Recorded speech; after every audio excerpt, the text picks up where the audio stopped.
Yo, what's up guys, it's Talon, and today we have a game against a rank 1 player. I'm actually laning against a rank 1 player in Wild Rift starting.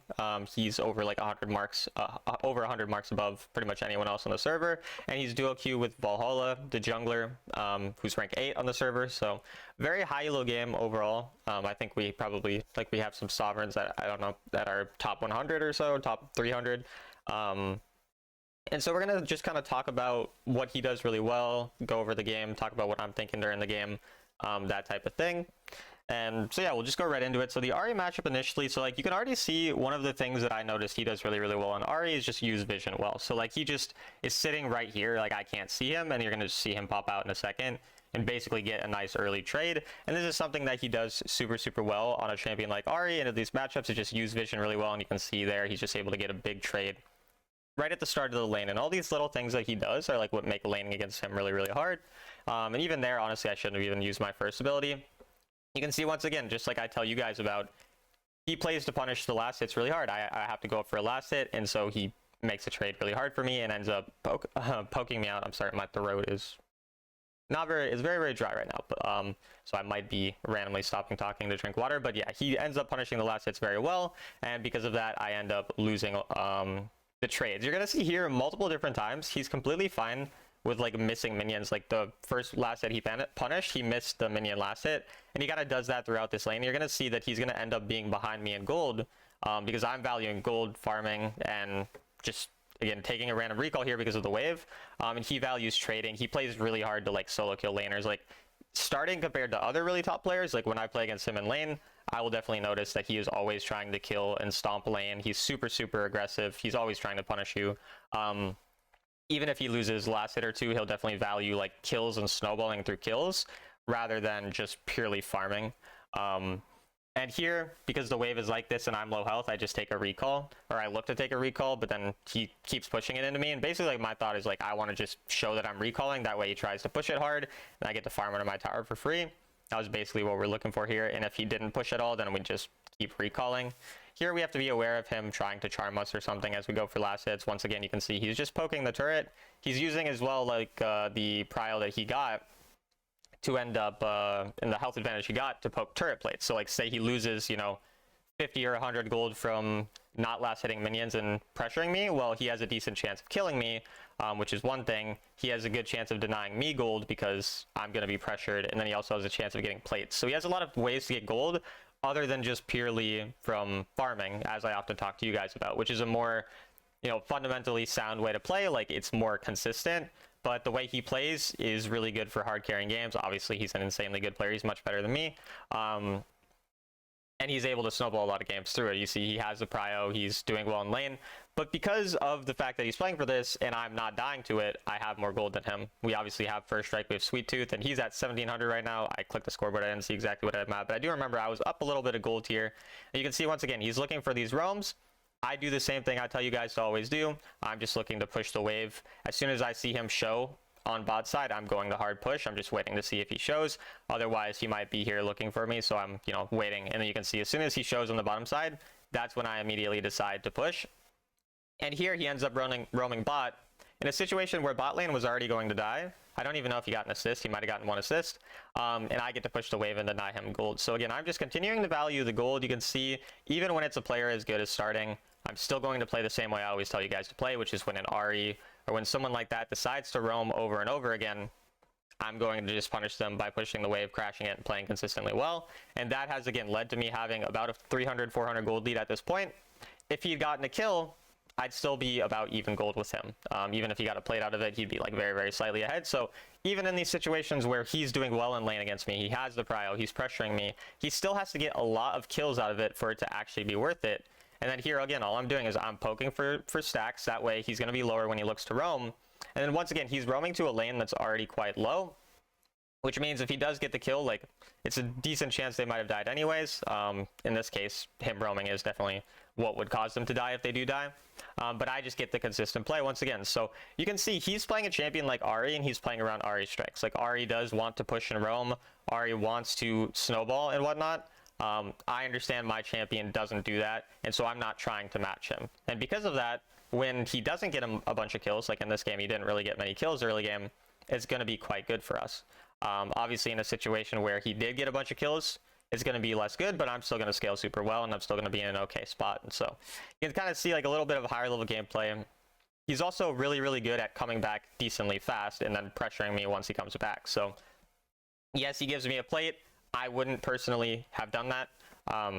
Though again, he's a better player than me. But then when he comes back, he's pressuring me super hard. He's pushing the wave, and then once the wave is pushed, I'm forced to recall or something. That's when he's looking for more plays. So he has a lot more pressure on the map. And again, he has a much higher likelihood than me early game of getting kills out of it. Now, if he doesn't get kills, he's going to be down 800 gold like he is right now. He's currently down 800 gold just because we're consistently farming. But once again, he's done a lot of things that give him a good chance of snowballing. And then we're going to see in a game where he doesn't snowball what he ends up doing. We're going to talk about that again. I've talked a lot about my own Syndra gameplay. That's why I'm kind of focused on what he's doing against me, but like mentioning how I'm playing against it as well. And then here again, the minion, he just goes and he, pretty much one-shots the minion wave, and once again, he looks to roam. You can see he doesn't care about laning against me. He doesn't want to lane against a Syndra because he knows what Syndra wants to do.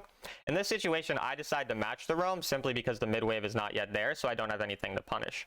So even though for a majority of the game, I wasn't really matching roams, this is a situation where I do look to match the roam, and we end up getting a really nice double kill out of it, or 1 kill and 1 assist out of it. And so again, like, since he pushes properly and then roams, rather than, again, a lot of Ahris are just going to roam on stacked waves or whatever, or on full waves, he pushes the wave and then roams. Because it's already pushed, I have to match, and luckily the matching works out quite nicely, and we're able to get, quite a good early game. So I'm definitely ahead a lot, definitely very strong here.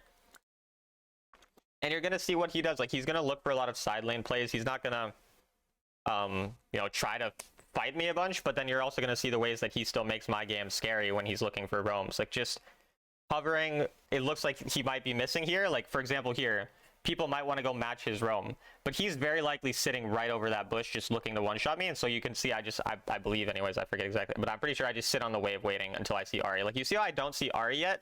So I'm not walking there. I don't want to go to that fight because I don't see Ahri. Ahri could just come back. And you can see he's ending up just pretty much looking for me, and this is why he ends up showing back up. He realizes I'm not going to go there. So, like, this is what he's looking for, and this is what you can be looking for if you're playing assassins or obviously burst mages like Ahri. Pretty much all he's looking for the whole time just is these picks on people. He's playing around the fact that his champion's very good at finding picks on people. He's using vision extremely well like he did early on level 1. Luckily, again, we're quite strong, so we are able to find the kill on him, obviously because of our farm. And so the game's going quite well early. At this point, we just, we've pushed the wave. We want to go look for a fight, look for some stacks. Nothing too complicated here. Pretty basic Syndra gameplay. I do kind of overextend, though. I should have just cleansed the root right away. So I get quite greedy and I have to flash out. So definitely not ideal positioning for me there. But yeah, definitely like the things you can learn from his Ahri gameplay are the use of the vision, looking for picks. And again, many times, like, the reason you see me not getting caught is because I've played against him before and gotten caught by this stuff. Like, he's really good at using vision, and then as soon as you walk into his, like, into the bush or looking to match his roam, he just ends up one-shotting you and killing you from there. And that's, again, something he's looking for very, very frequently. Once again, you can see, even though I have the gold lead, and obviously I'm doing well in the fights and whatever, he's always having prio because his champion can just, like, always pressure me. Like, these assassins, he's playing these champions with high damage. He can always pressure a Syndra even when he's behind. He's always going to have that angle to possibly look for me, and so he's always doing that. He's using vision well. Even here, I'm like, I don't know where the jungler is. I don't know where he is. And so once again, he's just on the wave right away. At this point, he's kind of realized that I might, pressure him. We do end up getting a decent outplay. His jungler decides to gank us. We're able to one-shot him, and we don't end up getting hit by the Yone ult either. So a decent little outplay there in the lane. Again, you just see we play around our strengths, and at the end of the day, both champions are doing what their champion wants to do. And since his roams and whatnot didn't work out, that's why he falls quite far behind. But yeah, I don't play a lot of champions like Ahri, which is why it was definitely, like, good for me to learn kind of watching how he plays for if I'm looking to play these champions. I think using vision, again, is definitely the main thing that I've noticed. Like, again, the things he's doing, they don't look good in a game like this, in the early game, where the early game doesn't go well. But these types of plays are what lead to him snowballing and winning a million games, because he has a very, very high win rate and whatnot. And again, we're going to see what he does later on in the game, because this game is going to get very, very close, as you'll see later on. And he's, again, constantly just doing a lot of things to make the game hard, even when you're ahead. And that's the thing too about playing against players like Starting, and obviously he's duo with Valhalla, who's also a player who's been rank 1 and is currently rank 8, or was rank 8 at the time of this game, which was like 2 or 3 days ago. It's always hard to beat them even when you have a good lead, because they're always pressuring turrets properly. I had them on my team the game before this, and Starting went like 0-2 in lane. He was playing top lane, because and then it was funny, we were both queuing mid lane. I got autofilled ADC, he got autofilled top lane, but he was losing lane quite hard, and even despite that, he was constantly getting turrets around the map, getting pressure, and we end up coming back in the game, despite the game not going well for him early game, and the game in general not going well for our team. Because again, he's just like, these players, the top players, it's really hard to ever close out a game because they're always going to be pressuring turrets. They're always going to be farming well enough that they're going to be strong enough to win that final team fight. And that's really what we kind of noticed throughout. He doesn't care that he's died multiple times here. He's pretty much just trying to get a lane pushed and then get pressure elsewhere, wherever he can, look for a random pick to help his team. Because at this point, he's really the supportive player. Obviously, because he's duo with jungle, like with someone good, he's able to kind of trust someone as well, the Yone, to like get a lot of gold farm and to set him up nicely. And then as long as he farms well, he finds one, you know, good pick, he's going to be fine in that regard. We almost one-shot him there. I wasn't sure. If he didn't have bone plating, I definitely would have one-shot him there.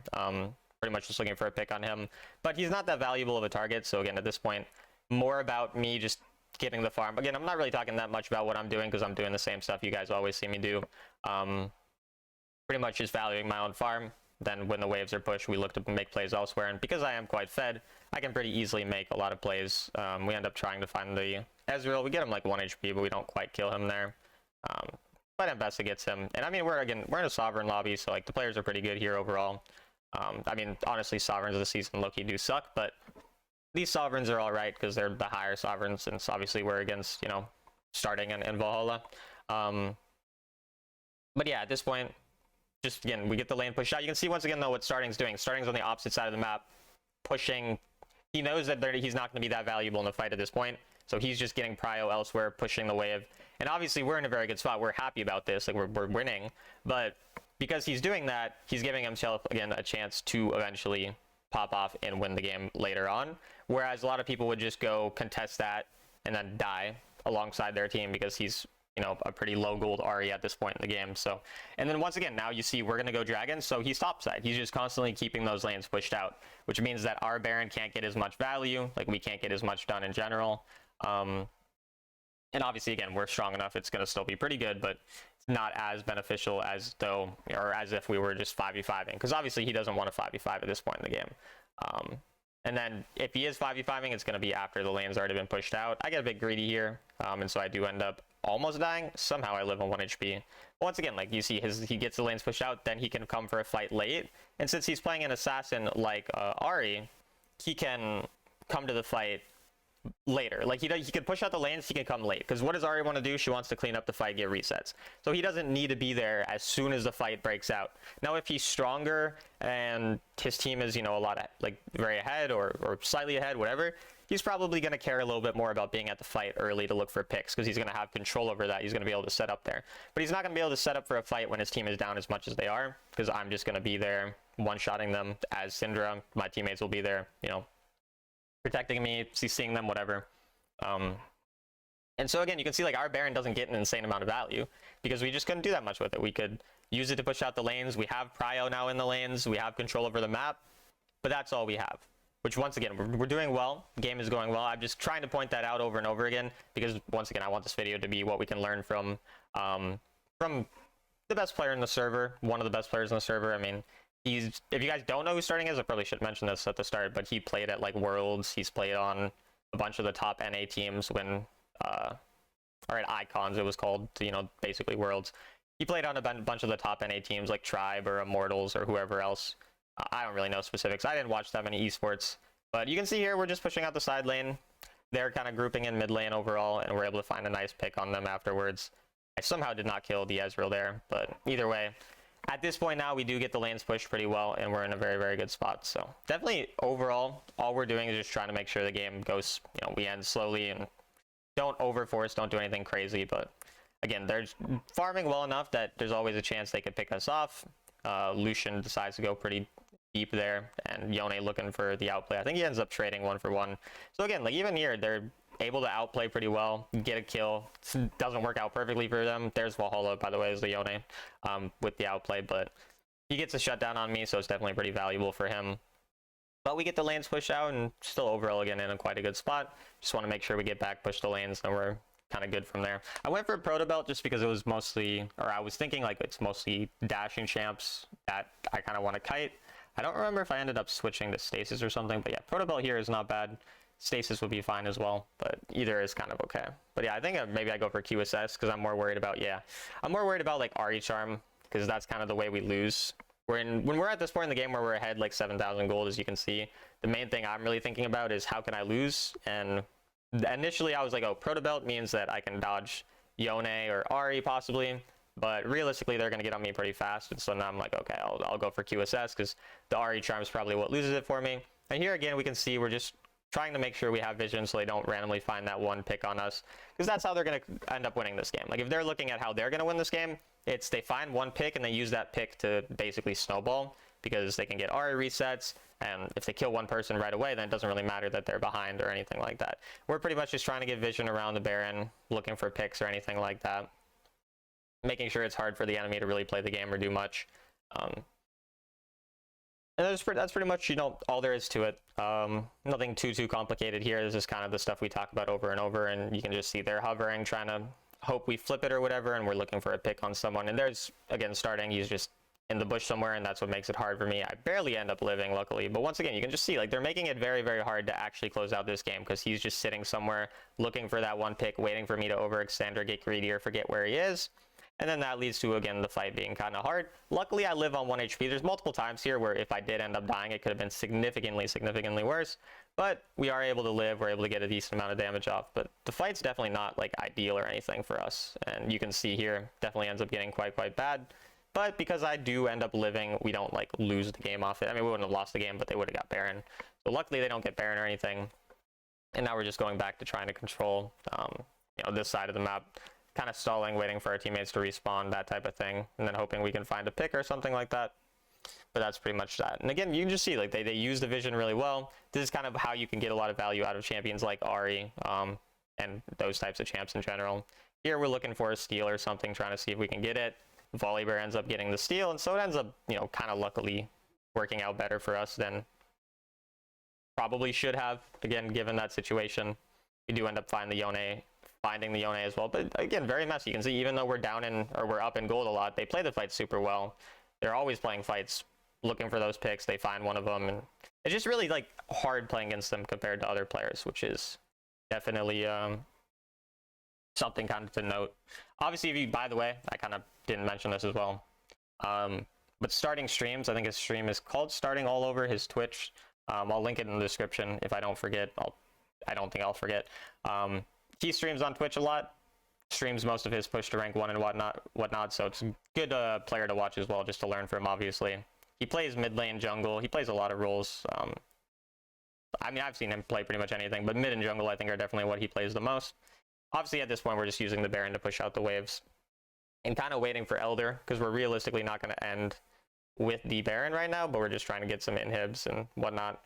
But you can see once again Yone looking for the pick, and he ends up Eing out fast enough. Otherwise, if I was able to get the stun on him, I would have been able to kill him.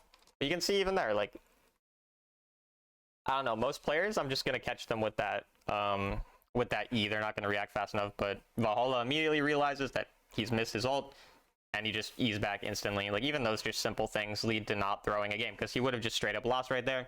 Instead, they have one more chance to play the Elder fight. And you're going to see the Elder fight is going to be, is going to go quite poorly. And so I kind of want to pay attention to starting in the fight. Obviously, you'll see, what I'm doing. You'll see it from my perspective, but kind of want to notice what he's doing as well. Once again, we're just setting up, making sure that we can look for picks around the objective, because we have, obviously, control. We're doing well in the game overall. And so I'm pretty much just sitting here, trying to see if I can pick someone off. Yone is already looking for vision, trying to see, like, is someone camping in that bush? That's why he looked for the W there. And then my team ends up going in really early here before Volibear shows up, and you can kind of see this is what ends up making it go bad. Like, my teammates are already pretty low. You're going to see then Ahri, if we look at Ahri's positioning, you see how Lucian kind of goes very far forward here. and then Ahri is looking for the pick on him as he dashes over the wall. He finds the kill onto Ezreal, but then the Ahri, or not, Ahri is looking a little later, but you're going to see Ahri notices like who's low, where can I go get resets. He's kind of looking for the back line, as again our team takes the fight in a very, very bad way. They all die, and then we lose the game. So honestly, if I look at my own gameplay, I don't think there's anything I can do to change my teammates running in and dying and giving resets. You can see once again Ahri looking for and he ends up getting the pentakill to win the game, which is, you know, pretty fitting. Rank 1 player ending up getting the pentakill. Despite being behind all game, like he's constantly keeping the lanes pushed out just enough that he doesn't have a guaranteed chance of just losing. You know, obviously if you had all your inhibs dead, you're probably never going to win the game. He gets enough gold on himself by just farming the side lanes, even when he was, I mean, he got a pentakill. He was 2 and 5 before that, probably like 14,000 gold, you can see, and he's still 4 items by the time he gets to Elder Dragon. One person makes a mistake and he's able to capitalize on that really well, get the resets, and then win the game. So I just wanted to show you guys the game against Starting and Valhalla. They both stream on Twitch, so maybe I'll link both their Twitches when I upload the video. You can see this is obviously from a couple days ago before we got Sovereign in mid lane. But yeah, I hope you guys enjoyed the video. Hope you learned a thing or two, and I'll see you later.